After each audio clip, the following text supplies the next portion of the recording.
This program is presented by Birch Gold Group, the precious metal IRA specialists.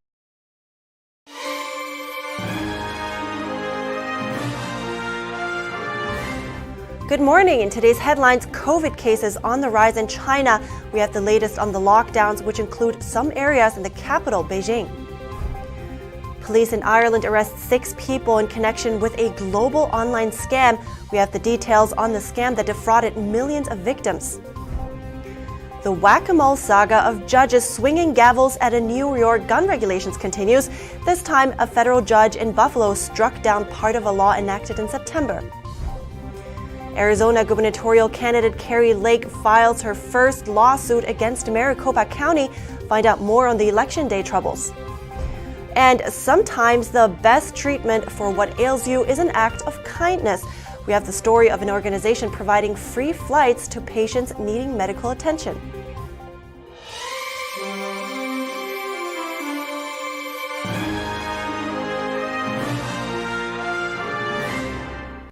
Good morning, I'm Evelyn Lee. Today is November 25th. As you can see, Kevin Hogan is off for the day. We still have a lot to get to. Let's dive right in. We have finally made it to the holidays, and holiday travel is flying high this Thanksgiving after 2 years of pandemic slowdowns. The Transportation Security Administration reports it screened 2.4 million travelers at airports across the country Wednesday. That number was just shy of the nearly 2.5 million people screened on July 1st, a record since the pandemic. But this year's Thanksgiving travel is a strong start for the airline industry after dealing with major flight cancellations and staffing shortages over the summer. The industry is now looking to Sunday, the next big travel day. President Biden and the First Lady were also traveling. They delivered some pumpkin pies on Thanksgiving Day. The Bidens visited Nantucket firefighters in Massachusetts yesterday. Biden answered questions from reporters during his visit. He talked about funding for Ukraine, price caps on Russian oil, the looming U.S. railroad strike, and his plans to enact gun control laws. Biden says the caps on Russian oil being proposed by the G7 are in play and that he's talked to Treasury Secretary Janet Yellen about the issue. He also says his administration is involved in negotiations to avert a possible railroad strike, but didn't elaborate. He says that's because talks are still in the middle of negotiations. As for gun control, this is what the president had to say. The idea we still allow semi-automatic weapons to be purchased is sick. It's just sick. It has no social redeeming value. Zero, none. Not a single solitary rationale for it except profit for the gun manufacturer. Can you do anything about gun laws during the lame duck, sir? I'm going to try. What will you try and do? I'm going to try to get rid of assault weapons. During the lame duck? I'm going to do it whenever I got to make that assessment as I get in and start counting the votes. Biden also mentioned the latest presidential drawdown valued at up to $400 million. It's meant to go towards aiding Ukraine's defense needs. The president also spent part of the day calling members of the military to thank them for their service. And we have more election troubles that are continuing to unfold in Arizona. Republican gubernatorial candidate Kari Lake filed her first lawsuit against Maricopa County over how they ran their elections. Here are the details. Arizona Republican gubernatorial candidate Kari Lake on Wednesday filed a lawsuit against Maricopa County's recorder, election officials, and members of the Board of Supervisors. In an interview on Steve Bannon's War Room, Lake said Maricopa County ran the shoddiest election ever in history. We're on a timeline, a very strict timeline when it comes to fighting this botched election, and they're dragging their feet. They don't want to give us the information, so we're asking the courts to force them to give us information. In the lawsuit, Lake said there were widespread issues on Election Day. She's asking the Arizona Superior Court to compel the officials to produce records on the administration of the midterm.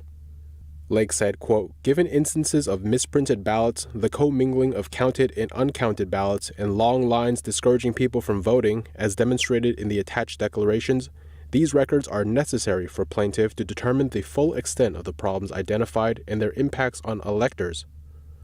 Also on Wednesday, Arizona's outgoing Republican Governor Doug Ducey congratulated Democrat Katie Hobbs, who declared victory in the race for governor. Ducey said he will fully cooperate with the leadership transition. Lake, meanwhile, warned against certifying the election results. This is just beyond 2020. I mean, what they did in 2020, it looks like they've done that again and then some. And for the governor, if he says he's going to certify this and Katie Hobbs to certify this, I think they really better think long and hard. The Republican candidate for Arizona Attorney General Abe Hamadeh also filed his own lawsuit against Maricopa County election officials on Tuesday. He said that widespread errors and inaccuracies caused voter disenfranchisement. The Arizona Attorney General race is headed to a recount. Only 510 votes separate Hamadeh and his Democratic opponent. And over in Alaska, the state has finally finished its ranked choice election process. Incumbent Republican Senator Lisa Murkowski defeated Trump-backed Kelly Tshibaka. Murkowski was one of 7 Senate Republicans who voted to impeach former President Trump. And Democratic Congresswoman Mary Peltola defeated Trump-backed Sarah Palin. This was Alaska's first general election using the ranked choice system. Reporting by Allison Lee, NTD News. A federal judge has blocked New York from restricting the carrying of guns on private property. The restrictions were put in place by a Democratic-backed law. The law was adopted following the U.S. Supreme Court's June ruling that struck down the state's strict gun permit requirements. Tuesday's ruling by U.S. District Judge John Sinatra in Buffalo struck down a certain provision in the law. The provision made it a felony for a licensed gun owner to possess a firearm on any private property. The only exception was if the property owner allowed it with a sign or by giving express consent. The Trump-appointed Sinatra found that the provision violated the U.S. Constitution's Second Amendment right to keep and bear arms. The ruling marked the latest courtroom victory for gun owners challenging New York's law called the Concealed Carry Improvement Act. The law made obtaining a firearms license more difficult and barred guns from a long list of sensitive public and private places. And the next chapter in the Twitter story, Elon Musk says he will provide general amnesty to suspended accounts on Twitter starting next week. Yesterday's statement followed a poll asking whether to do so for users who had not broken the law or engaged in egregious spam. NTD's Daniel Monahan has more. The voice of the people is the voice of God, is what Musk tweeted out in Latin. This after poll participants voted over 72% in favor of bringing back users who had been suspended by the platform. A service that is broadly inclusive as possible, where ideally most of America is on it and talking. Last week, Musk reinstated some previously suspended accounts, including former U.S. President Donald Trump, satirical website Babylon Bee, and comedian Kathy Griffin. He discussed in May how he sees the use of Twitter. You know, sharing ideas and content and creative things, whether they're written or video or podcasts. On October 28th, Musk tweeted that Twitter would form a content moderation council with widely diverse viewpoints. He wrote that no major content decisions or account reinstatements would happen before that council convenes. On November 23rd, Musk replied to a user reminding him of that post. He wrote that a large coalition of political social activist groups had agreed not to try to kill Twitter by starving it of advertising revenue if he agreed to that condition. He added that they broke the deal. Twitter installs have grown by 21% since Musk's takeover, and Musk says that the platform's active users have surged to record highs. Meanwhile, MIT Technology Review stated that over 1 million users left Twitter during that same period. Daniel Monahan, NTD News. Apple iPhone supplier Foxconn is working to resolve a dispute with its workers in China. Protests erupted over pay and living conditions at their factory in Zhengzhou this week. Many employees decided to leave the world's largest iPhone factory. Departures are fueling concerns about Apple's ability to deliver products for the busy holiday season. NTD's Jeremy Sandberg has more on what Foxconn is doing to quell the unrest. A Foxconn source that wished to remain anonymous says more than 20,000 employees have quit. They say the majority were new hires, not yet working on production lines. This after protests broke out in Zhengzhou this week. Police were filmed beating protesters in the street. Foxconn is offering to pay new workers $1,400 to quit and leave their jobs in an effort to resolve the dispute. The company also apologized to disgruntled workers. They claim there was a pay-related technical error when hiring. Workers say they were misled over compensation benefits at the factory. Foxconn launched a hiring drive earlier this month, promising bonuses and higher salaries after it had to enact COVID curbs in October. The restrictions forced the company to isolate many employees, having them live in dormitories and makeshift quarantine facilities on site. Workers also complained about having to share dormitories with colleagues who tested positive for the CCP virus and a shortage of food. The extreme restrictions prompted a mass exodus from the company. The factory produces Apple's popular iPhone 14 models. The complex is home to around 200,000 workers. The discontent has disrupted production ahead of the busy holiday season. One anonymous source from Foxconn says recent departures will have no impact on the company's ability to fulfill orders, because new staff still needed to take training courses before starting work on the production lines. They say the incident has had a big impact on the company's public image, but little on capacity. The unrest at the Foxconn plant comes as China logs record numbers of COVID infections and increases lockdowns, fueling frustration among citizens across the country. Apple says it has staff at the factory and is working with Foxconn to address employees' concerns. Jeremy Sandberg, NTD News. Staying China for this next story. Many cities have increased restrictions and lockdowns in response to rising COVID infections, including parts of the capital city, Beijing. The capital earlier closed shopping malls and office buildings and suspended access to some apartment compounds. Most of the schools, parks, and stores are closed, and people are told to work from home. Workers were seen building metal barricades in some parts of Beijing to keep people in their apartment complexes. And workers in protective suits are standing guard. Residents are only allowed to buy food or get medical treatment by scanning their health QR codes.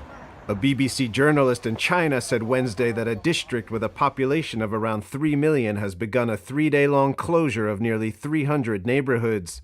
And a tweet from NBC's Beijing correspondent shows an empty street during rush hour. She said it reminded her of the atmosphere when the outbreak first began. But Beijing authorities have not yet declared a full city closure, and some places have issued closures verbally.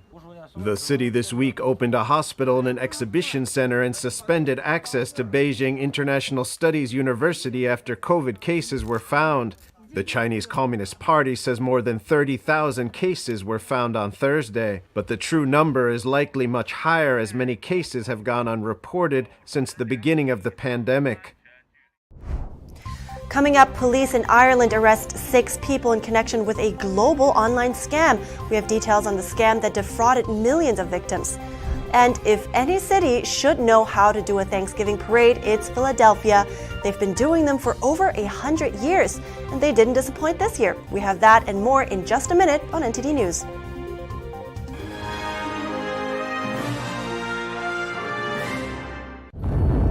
I was vaccinated because I'm a carer. I've had all 3 and I have the flu one as well. As far as the government is concerned, I believe they are doing the best thing for the nation. I just thought it was better that I get it done. I wanted to protect other people. The COVID vaccine has been hailed as a medical and logistical success. It's claimed that millions of lives have been saved, but there's growing evidence that the jab can have devastating consequences.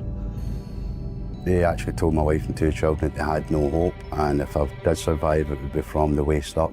You take one for the team, so I took the vaccine, but now the team's run in the opposite direction. Just to let people know that when it goes wrong, there's no help at all. This vaccine is not completely safe and has unprecedented harms.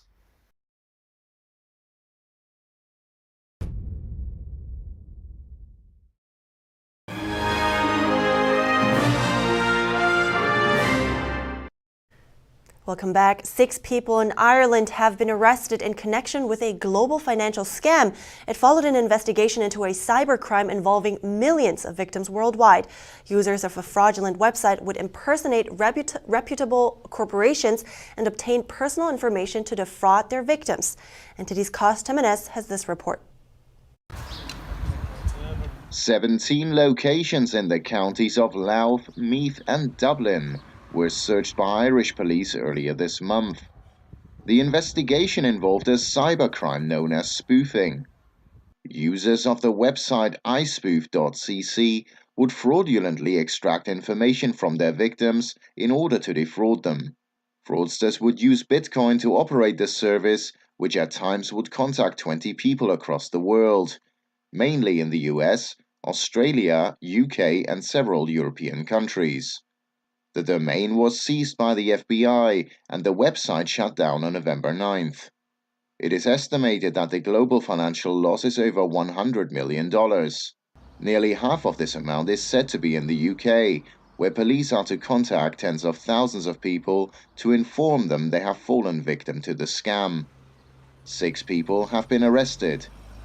Over 60 fraudulent accounts have been identified, as well as over 100 electronic devices confiscated. The investigation, spearheaded by London Metropolitan Police, involved a coordinated effort with other police forces across the globe. So far, 1 man has been charged with making articles to support the fraudulent website. He is due to appear at London's Southwark Crown Court on December the 6th. Cost Jimenez, NTD News. In very different news now, America's oldest Thanksgiving parade celebrates once again. NTD's Flinders Kingsley takes us to the city of brotherly love for the story. The Philadelphia Thanksgiving Parade has spectators packed along the Benjamin Franklin Parkway for over 3 hours of entertainment. It's a beautiful day in Philadelphia, amazing, the oldest parade in all of America, in one of the oldest cities in America. It's a beautiful thing, and this is real Philly love right here. Marching bands, floats, giant inflatables, youth choirs. Over the years, Philly has perfected the art of the parade. I always like the dancers since I teach dance, and I know there's going to be a few different groups here, so I'm excited to see. Love it! Abominable snowman flying in the sky. Super fun, beautiful. What's not to like? It's amazing. Yeah. There were some things with cars. I love old cars, so I got a lot of photos of them, and some were good with like kids and dogs in them and stuff. And it's all great. The music, the floats are all really good. The Thanksgiving Parade brings Philadelphia together and families closer. Usually I cook, but my granddaughters were in the parade, so we're visiting family instead. So I'm enjoying the parade, first time ever here. We gather all our family around and we think about all the things that we're grateful for. The parade is an opportunity to reflect on Thanksgiving and what Philadelphians can be thankful for. Just to be here, to be able to have peace and quiet, and just everybody just get along for a while, you know. All the other crazy stuff that's going on out there, just remember it's all about people and getting along. We're family, friends, just being alive. Yep. Enjoying a parade like this is awesome. Mayor Jim Kenney shared his feelings about Thanksgiving outside the Manna stall. Manna is a charity that delivers meals, counsel, and hope to those in need. Thankful that they live in a country where you can have what you need, you can earn what you need, and that there's also opportunities to help people who are in need. And this is what groups like this do, and they do it well, and they've been doing it for years. This year marks the 103rd anniversary of the Philadelphia Thanksgiving Parade. Flinders Kingsley, NTD News. Chicago also celebrated the Thanksgiving holiday with a parade, and this one was the 88th annual parade the city has held. Participants and spectators enjoyed the festivities. NTD's Angela Moy was there. Spirited marching bands, elaborate floats, and lively performances dazzled enthusiastic audiences in Chicago. The city's Thanksgiving parade celebrated the day with a diversity of talent and different cultures. The Falun Dafa group performed a peaceful Chinese meditation practice. Sharon Kolarski joined the parade to tell people about the practice. I want to tell people about Falun Dafa and how wonderful it is. Truth, compassion, forbearance. I'm just so happy to see all the smiling faces. You wave at people and they wave right back at you. Virginia Windsor is a member of the colorful Azalea Trail Maids from Mobile, Alabama. Azalea Trail Maids is an Alabama tradition of azalea planting dating back to the 1920s. Thanksgiving is such an amazing holiday, and I'm so glad that we get to spend it with everybody. We're all about bringing joy to other people's day. Laurel Ramos is proud to show his Mexican heritage. He performs rope tricks as part of the Ray of Hope Riders, a group performing Mexican side saddle drills and horse dancing. We show our culture, our traditions, our family heritage. It's a beautiful thing to show to the public. Spectators cheered on the performers as they paraded down State Street. After watching the Falun Dafa float passing by, Paul Mayers from Buffalo, New York said he felt positive energy. Positive energy, we love the music, and more of that type of music, because people feel the energy, they feel the good spirit, the good mood, and it makes everyone happy. Veronica Reboloso danced along with her daughter's marching band from Texas. I like the different cultures and communities that are represented. This is awesome. Rosa Robolido from the Chicago suburbs visited with family and friends. And there's beautiful, excellent talent also of all the marching bands that are here. So it's been really great to see it. The celebration wouldn't be complete without attendees' holiday wishes. Happy holidays! Happy holidays! Happy holidays! Reporting by Angela Moy, NTD News, Chicago. Sometimes the best treatment for what ails you is not found in medical textbooks or a prescription. It's an act of kindness. We have the story after the break.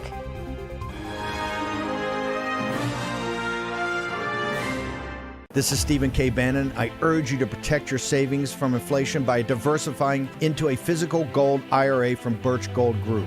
Simply text the word NTD to 989898 and you'll get a free info kit on gold IRAs explaining everything.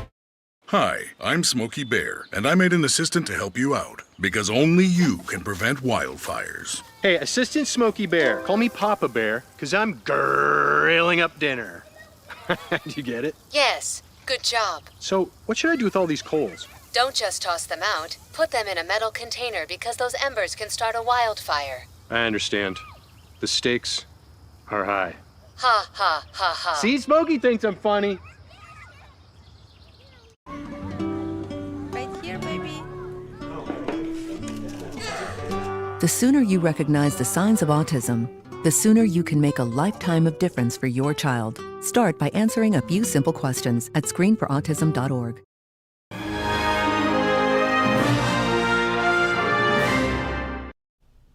Good to have you back. Sometimes you just need an act of kindness to help you through a difficult time. For one cancer patient, her attitude and faith helped her to find hope on the wings of an angel. Let's take a look. For much of her life, Jenna Silva traveled the world without any health concerns at all. Then suddenly she was diagnosed with stage 4 colon cancer. It was kind of a sink or swim, type situation. However, finding the right treatment wasn't easy, but she elected not to succumb to despair. I really believe our health is really closely connected with our attitude. And I believe that God is walking this with me, and that's a huge part. I cannot do it without Him and without the support of the people around me and things like that. So I'm very, very blessed. Her positive attitude and trust in God brought her to a solution. You could say a solution from the angels. My aunt, my dad's sister, was also getting treatment up at this place in Seattle. So she originally told me she, was introduced to angel flight and had been getting back and forth from Central Oregon up there as well. My aunt has been so blessed by that and has been able to do the treatments. And she actually has a clean bill of health because of it. Angel Flight West is a nonprofit organization that provides free flights for patients who need transportation to their medical appointments. Together with volunteer pilots and some commercial flights, Angel Flight West is able to help people such as Jenna get to their treatments. Trevor Moody is a pilot based in Seattle. In preparation for this, I was going through some letters I keep, and I got, I don't know if you can see that, but one little girl, 11-year-old, sent me a thank you note after a trip. Trevor has a love for flying and a heart for helping people. Just a few years after he got his license, he joined the organization as a volunteer. As a medical engineer and a cancer survivor himself, he knew the challenges a lot of patients face. For him, it's making the impossible possible. A few years ago, I was flying a retired veteran from Idaho, so in the mountains of Idaho. He was traveling to Seattle for cancer treatment. A few months later, I got a letter from him, and it was really saying that, look, most important, I'm in remission, or this is him speaking, I'm in remission from cancer now. so I'm cured effectively. And I really want to let you guys know that if Angel Flight hadn't been available, I'm pretty sure I wouldn't have gone for the treatment. He made around 93 trips in the years of volunteering, and now he is flying Jenna to her treatments. What keeps him going?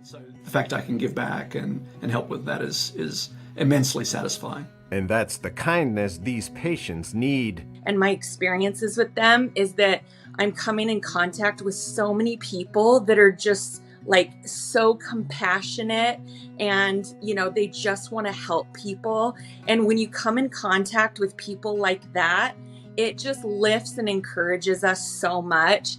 Ivan Martinez has been working for Angel Flight West for about 10 years. Incredibly inspired every day and humbled by the stories that I hear from our pilots and our patients.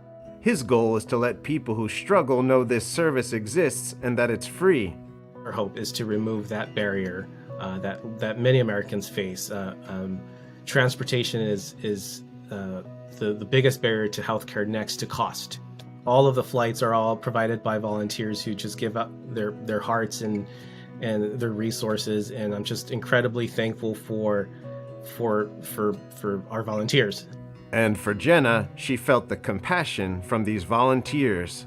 I can sit and, just kind of sulk and feel sorry for myself and be depressed and be scared and be fearful, or I can make the decision and the choice to be positive and to open my eyes and look around me at all of these incredible things and people that are extending their hands and hearts and compassion to us, and their financial help and all these things that they do. And all of that stuff, it makes you so grateful.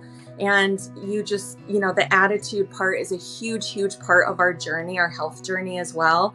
I have a lot of hope and, a lot of faith that it's going to be a good report, and that the treatments that I'm getting up in Seattle are working. So that's where I'm going to stay right here, is just very hopeful and thankful and that kind of thing.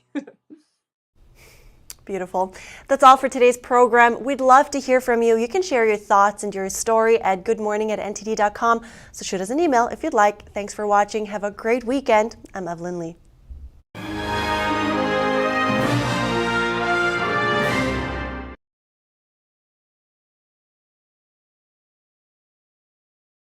Thanks for watching us on YouTube. Did you know YouTube only keeps selective videos on its platform? So if you want to make sure you get the full picture, just subscribe to our newsletter. Go to newsletter.ntd.com and sign up. It's free.